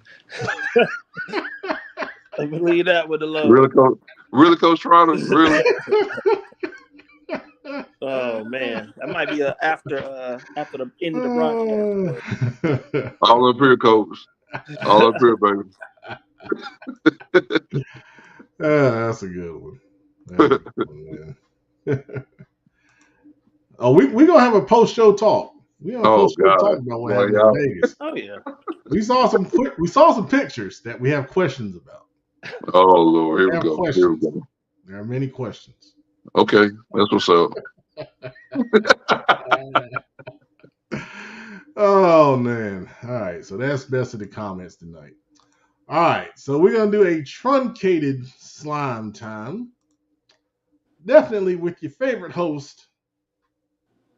Not your favorite host. I'm the host of Slime Time. Friday night, what you going to slime? Man, I got to slime my home away from home down in Pine Bluff, Arkansas. I don't know if y'all seen, but the brawl that happened between Pine Bluff High and Mills Studies Academy in Little Rock. And the reason why I'm sliming, because I used to live down there 5 years. I stayed in Pine Bluff, Arkansas, or Southeast Arkansas. And a lot of those kids, I used to work with their parents or whatnot. And from what I've seen and from what I've heard from people that I know down there, a lot of these grown folks had something to do with that. Whether they was on the field or on social media all week talking junk about kids' game. Man, look. Man, let these kids do what they need to do on the field, man. Y'all keep y'all grown asses in the stands and keeping y'all mouths shut, man. Because it ain't about y'all. It's about them kids. Them kids doing any and whatever that y'all do. And that's all that was, man. It really disappointed me. I was on the verge of tears because one of those kids, I know their mom's real good. So it really touched me, man, to see that because I spent so much time in that stadium supporting that school. The city itself already has a bad name. So to go and display, I don't care what happened, what you say about the referees. Referees gonna miss bad calls, but to go out and act like that and portray that image when you already know you have a bad image anyway, it's just y'all got to stop, man. Real talk. And this is not just for Pine Bluff and Mills Studies Academy. This is for the whole nation. Grown ups, man, let the kids do what they need to do, and y'all keep y'all grown asses in the stands and your mouth shut. Real talk, man, because it's getting bad week after week.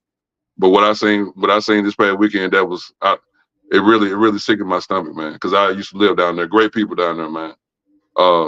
So that's my slime for the week, man.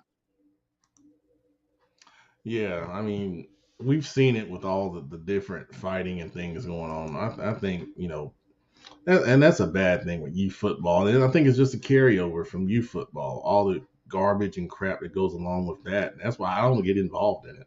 I mean, it's people are gonna be scared to go. That's the worst part about it. You're gonna have people that just don't want to go to the game because it's like, man, it's always some violence, always something popping up in the stands or in the parking lot, and you might start seeing just people just, you know what, I just don't want to be involved. Why don't you think about it? There's small children. People take small children to games. They're gonna say, I don't want to take my kids out just in case something happens. I'll just stay home. So that's kind of a bad side effect of it too, man. Absolutely. Yeah, man. It's I mean, like I said, coming from my sources that I know, parents talking junk on social media to each other. Because the thing about it, what people don't know, the school that Pine Bluff High was playing is an open enrollment. So you kids can come from all over. And I know some of those kids on that Mills team, even though they're in Little Rock, their parents live in Pine Bluff. And I know their parents. And it's just, why are y'all talking? Y'all not playing. Y'all not putting the pads on.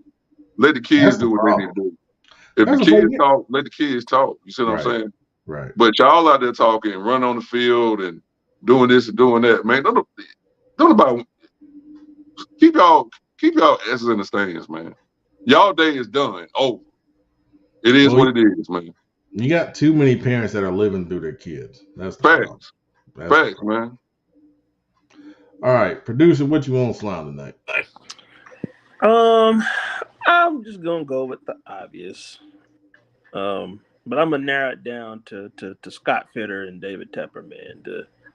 The two goofballs, I'm gonna call them, that got rid of everything this out there excelling that left the Panthers. DJ Moore scored 3 touchdowns the other night.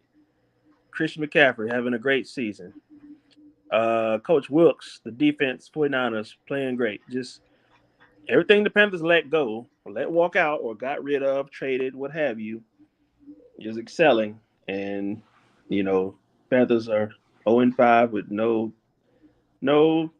end in sight, man. There was nothing hopeful to be about that game. No, nothing to be optimistic about. So I'm sliming them for letting, the strong pieces that we had, and a coach that everybody was ready to get behind.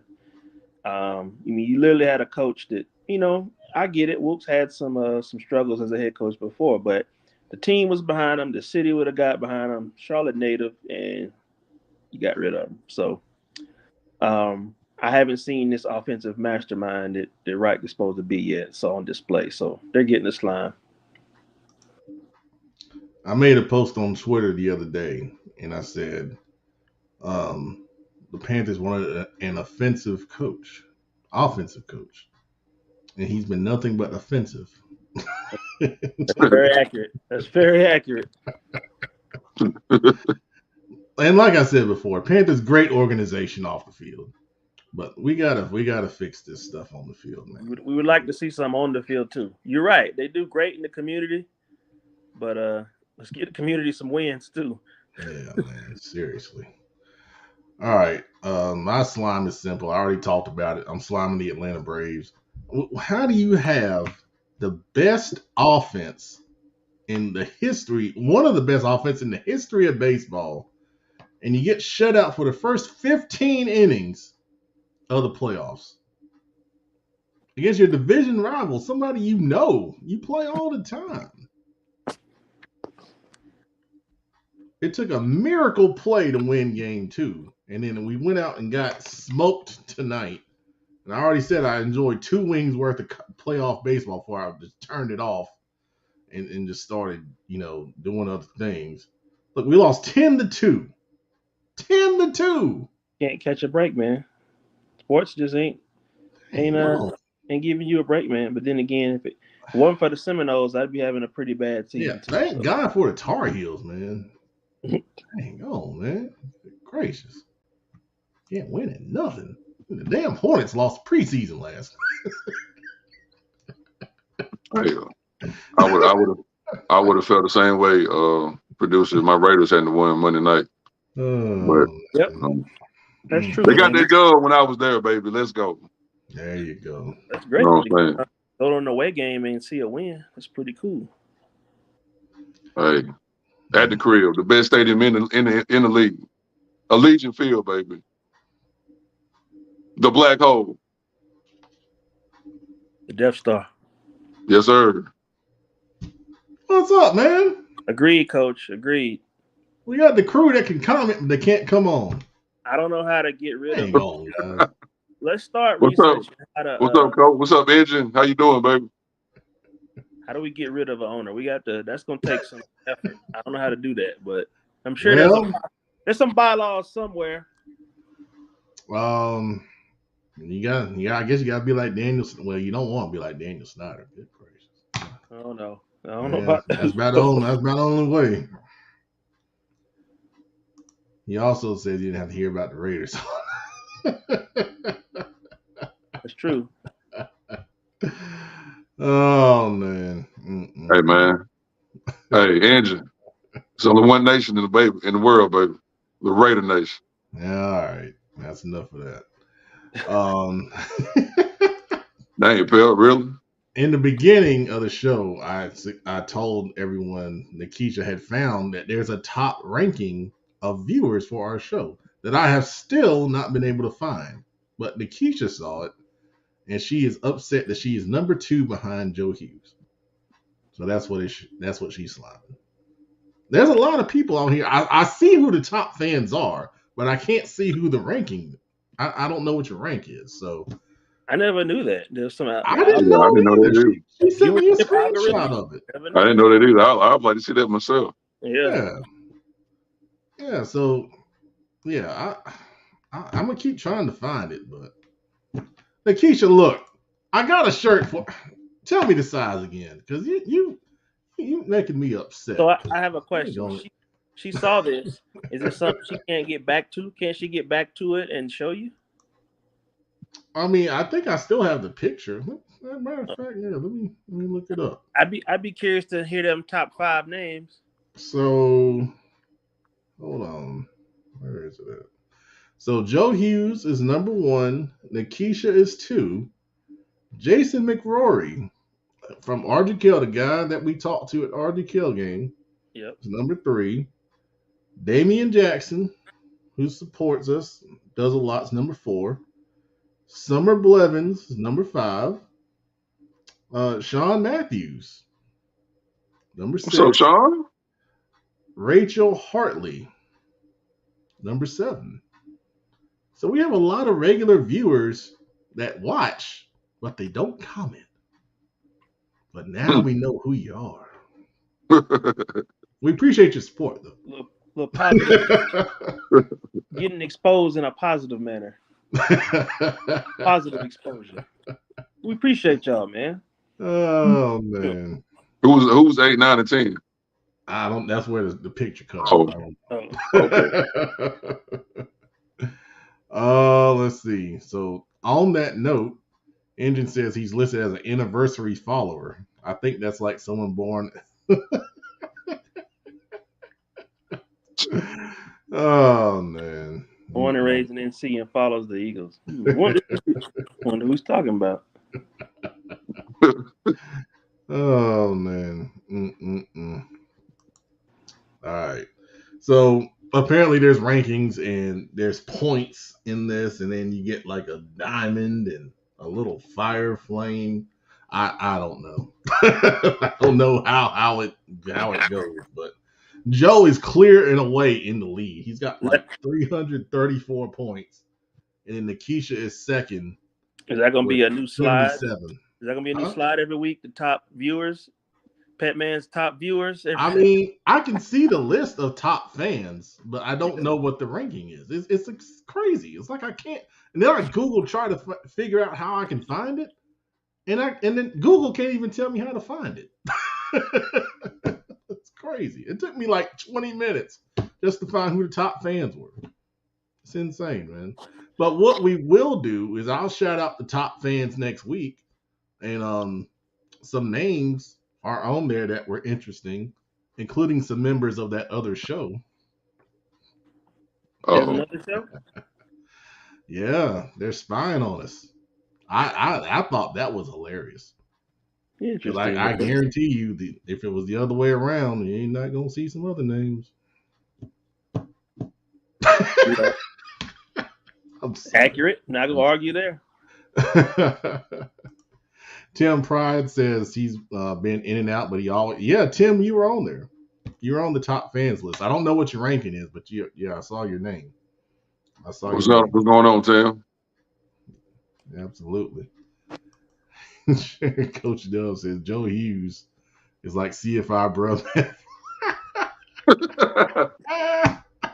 That's interesting.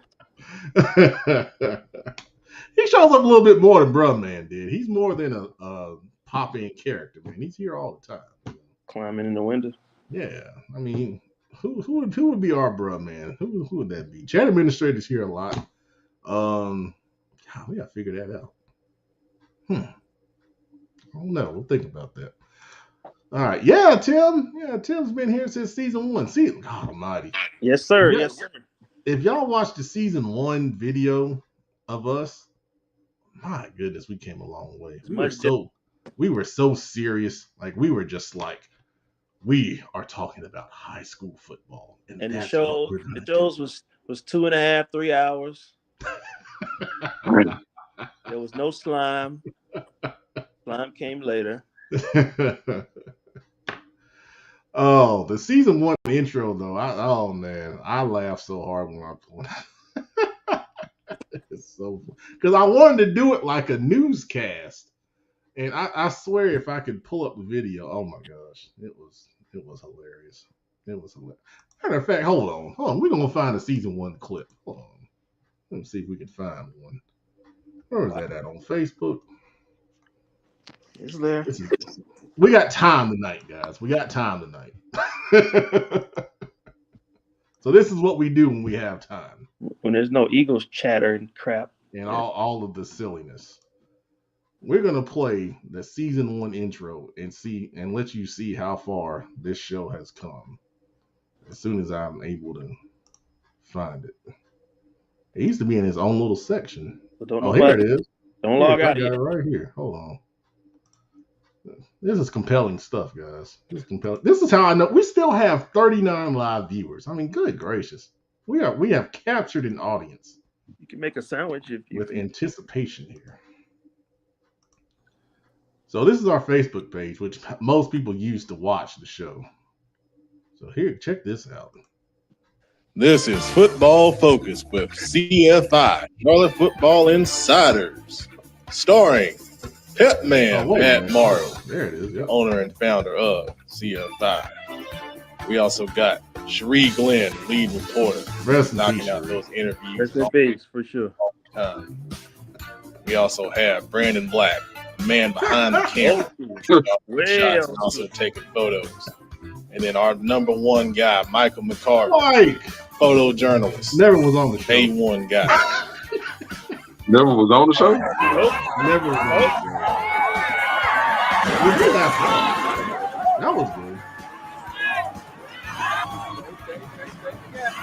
Oh, look at that. That's Power Echoes right there. Caleb Hood from Richmond. Look at that. That was a great play.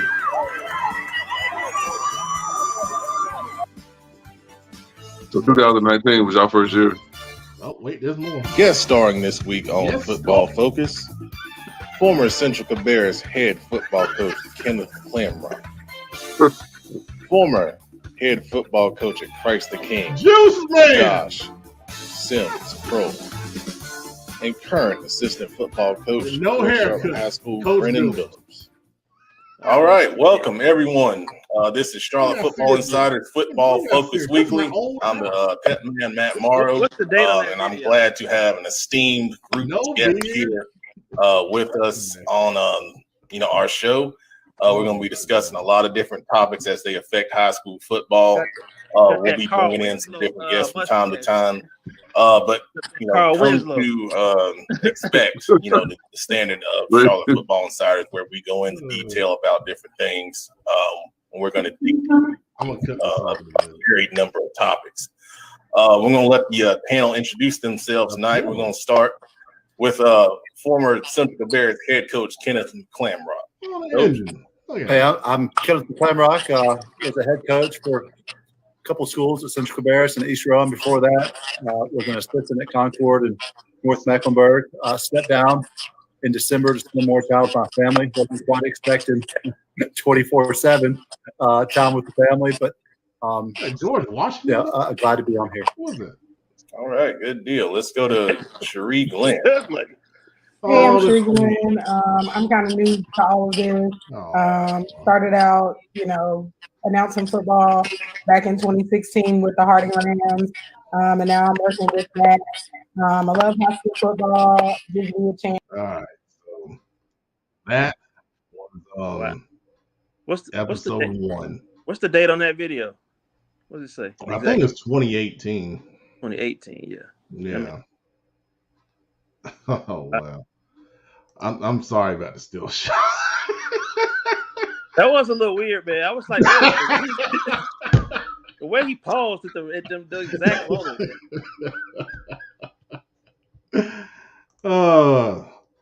Hey, we.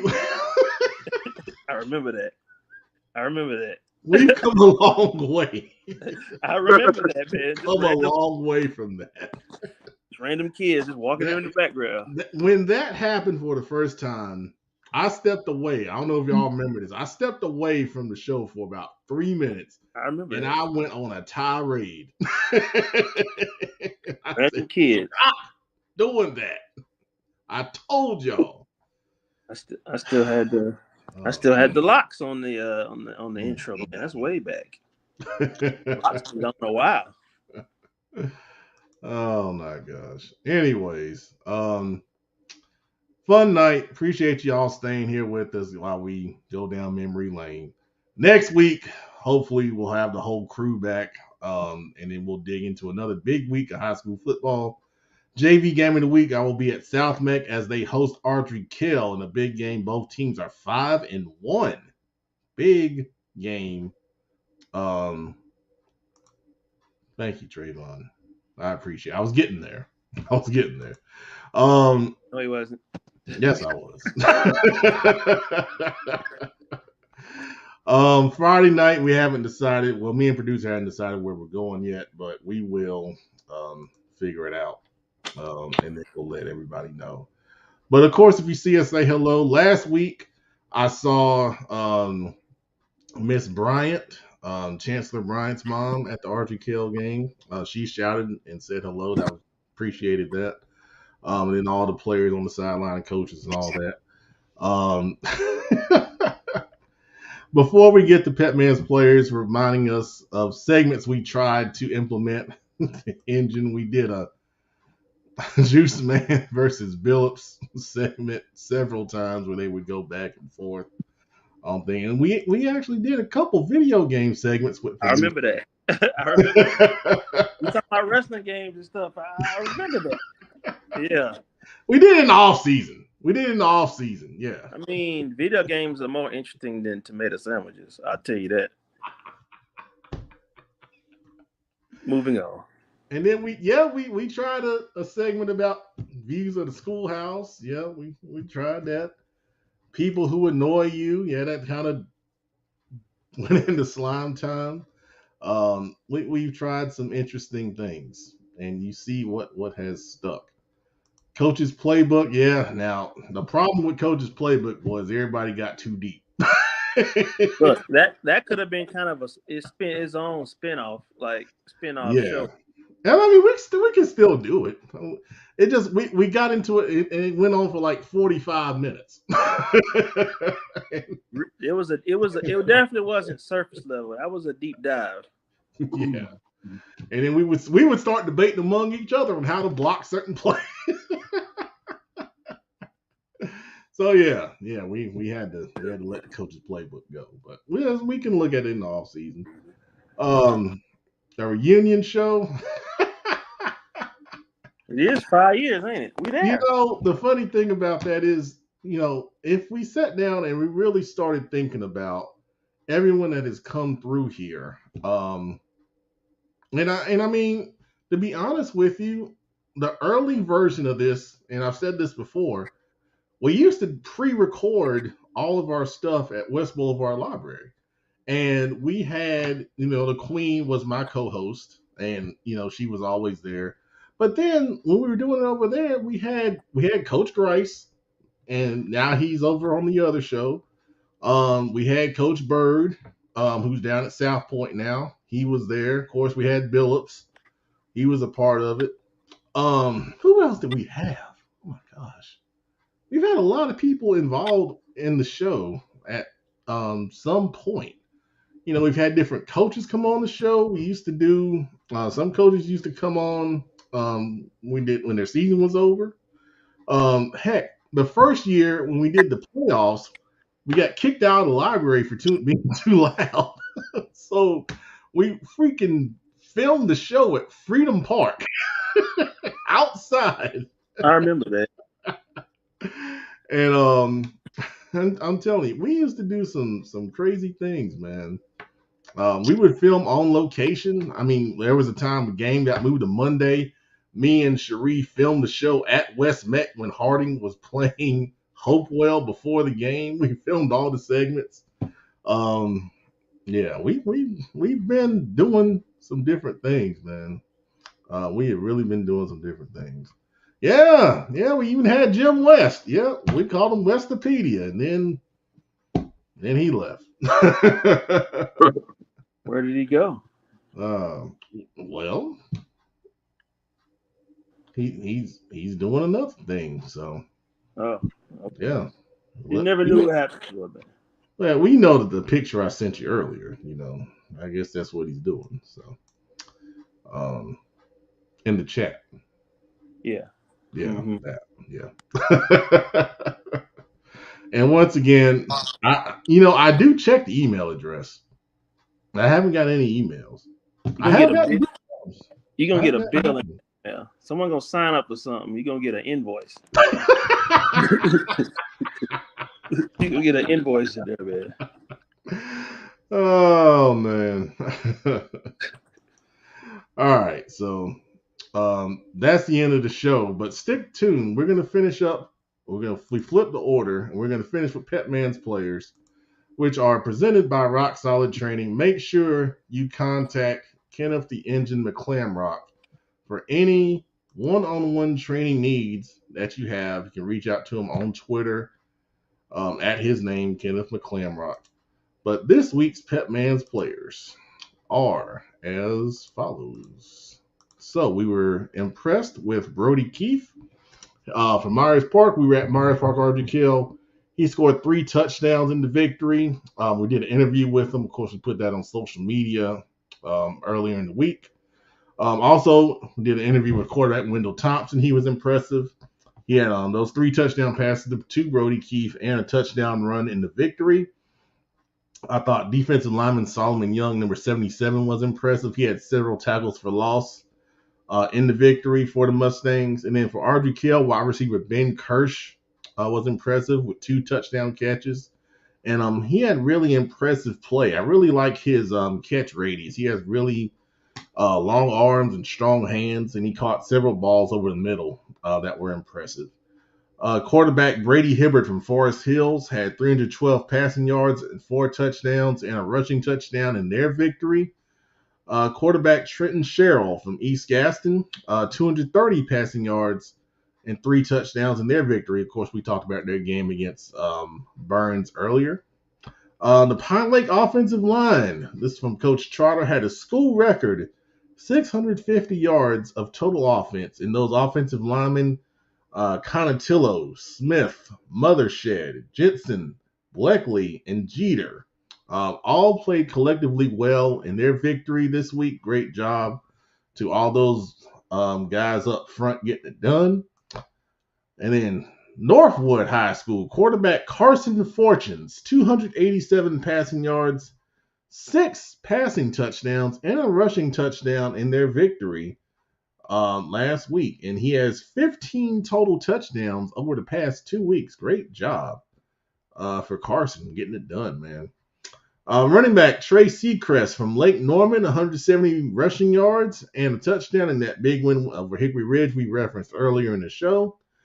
Athlete Brandon Albert from Community School of Davidson had 265 yards rushing, 4 total touchdowns in their victory. He's been a really good player for years, and he continues to get it done for those guys. They call him Mac. Athlete Macon Davis from Statesville.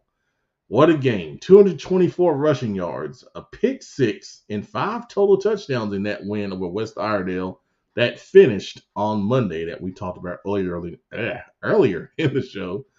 For Mountain Island, linebacker Kyle Washington, 18 tackles, a sack, a tackle for loss, and a block punt in their victory. He's been playing really well all season long for those guys. Also playing well, one of the best quarterbacks in the nation, quarterback Jaden Davis from Providence Day, 298 passing yards and 5 touchdowns in their victory. And then we finished Petman's players this week with DB Taekwon Cromartie from Mooresville. He had 2 interceptions in the big win for the Blue Devils over South Iredale. All right. Congratulations to all those players. And once again, this is sponsored by Rock Solid Training. If you need one-on-one training needs, make sure you contact the engine, Kenneth McClamrock, on Twitter. Send him a DM. Let him know you want to get better with some Rock Solid Training.